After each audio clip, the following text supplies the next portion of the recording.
Welcome to our coverage of the Hershey Bears taking on the Lehigh Valley Phantoms. Throughout the Bears' history, they've had some stellar players taking aim between the pipes. Off the ice, their tradition might be just as rich for those using their golden pipes to make fans all ears every game. It sounds as if the roof might come off. For as memorable as the visuals are, there's been a memorable voice attached to all of them. As Brian Helmer away, good morning, good afternoon, and good night, Texas. The Hershey Bears have gone back-to-back. Recent ones that come to mind, Dan Kamal, that 1988 championship, went on to broadcast in the National Hockey League for the Atlanta Thrashers.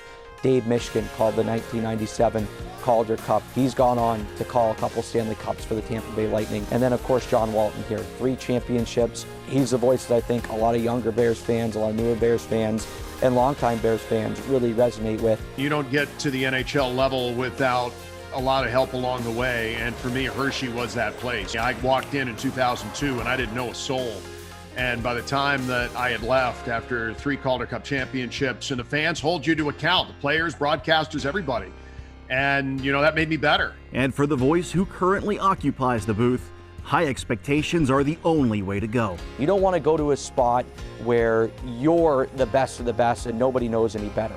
I've got to come in and elevate my game every year, every broadcast, because the gentlemen before me were so good at what they did. And I love that. Even dating back to his time at St. Cloud State, Zach Fisch could be found with a mic by the ice. He eventually worked his way to the South Carolina Stingrays in 2015, where he turned some pretty important heads. The Bears had called me looking for a recommendation, and I was really impressed with his work, and I said, I think you should give him a shot.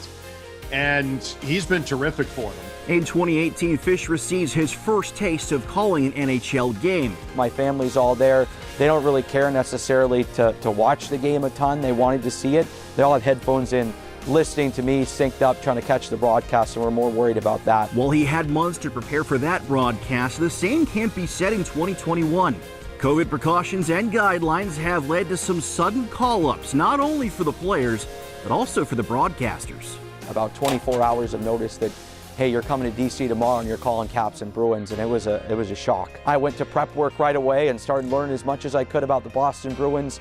Luckily, I knew a lot about the Capitals, but it was brushing up on them and getting everything ready to go.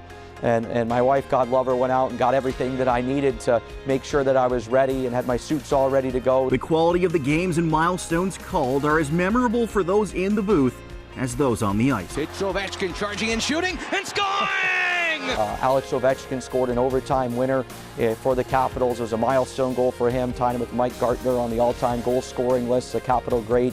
And I left feeling, wow, this is amazing, and I know I get to do it again. Now to win it, center point Chara winds in, fires, he scores!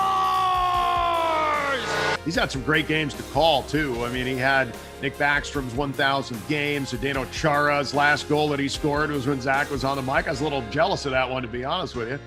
And, he can step up at a moment's notice and just do a terrific job. And it's his voice that's already caught the ear of many, including his own. I was sitting there feeding my 1-year-old son, and I had the Capitals game on NBC. It was a nationally televised game that day.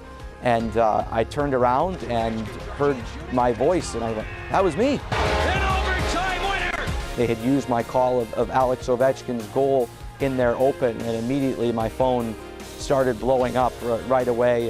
John Walton texted me, my folks texted me, I had friends in the broadcast world, give me a hard time, look, big timer. Fisch is looking forward to that marquee call of his own in Chocolatetown, and feedback from those that came before him means the world. He's NHL caliber right now, and certainly I know no one in Hershey wants to see him run off and may not want me to say that, but he does a tremendous job up there. Before I did my first game, he sent me this big, long, nice email that I still have to this day about, you know what, you're going to get a taste of this, and when you're driving back from Wilkes-Barre at the end of a 3-3 and you're dead tired, that's going to be your drive to continue to keep pushing. That email really touched me and made me feel, hey, this is what I was meant to do, this is where I want to go, I have someone on my side. More memorable calls from Zach Fisch and Todd Sadowski when the Bears and Phantoms return to action coming up.